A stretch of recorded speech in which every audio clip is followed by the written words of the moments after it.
Решаваме националното външно оценяване по математика за 7 клас, проведено на 16 юни 2022 година. Задача 17.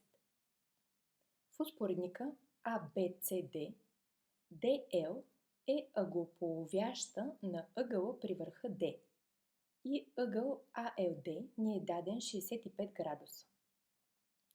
Търсим мярката на ъгъл DAB.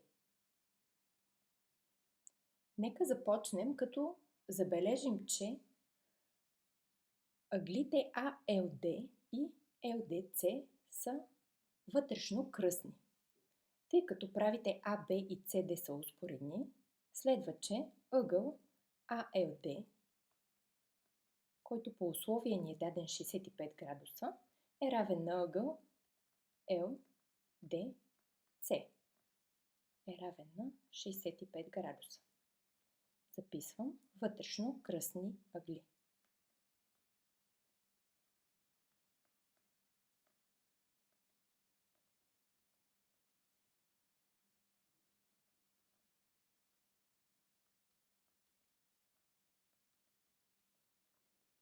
Нека нанесем и на чертежа 65 градуса за ъгъл LDC.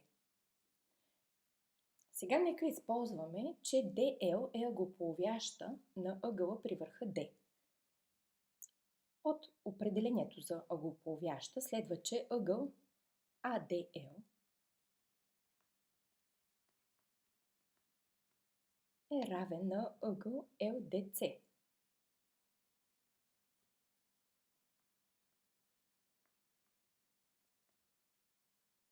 И е равен на 65 градуса, тъй като LDC намерихме от вътрешно кръстни, че е 65 градуса.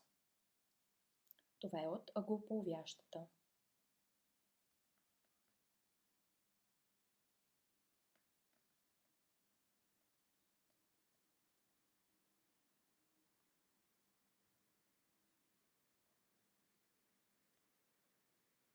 Нанасям на чертежа 65 градуса. Сега ще използвам свойството на успоредника, че сумата от два ъгъла, които прилежат на една и съща страна, е равна на 180 градуса. В случая това е страната AD. Значи сумата от ъгъл BAD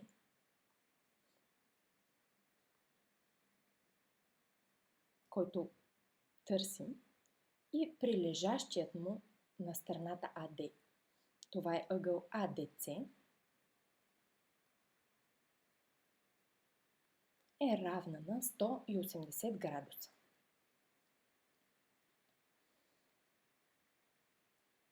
Ъгъл BAD преписвам, тъй като не го търсим, а ъгъл ADC просто може да изразим като сума от ADL и LDC.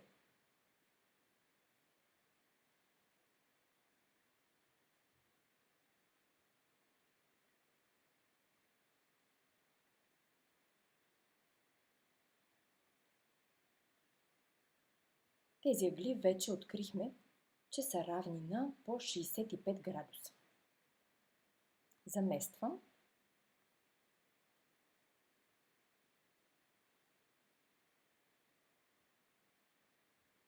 65 градуса плюс още 65 градуса.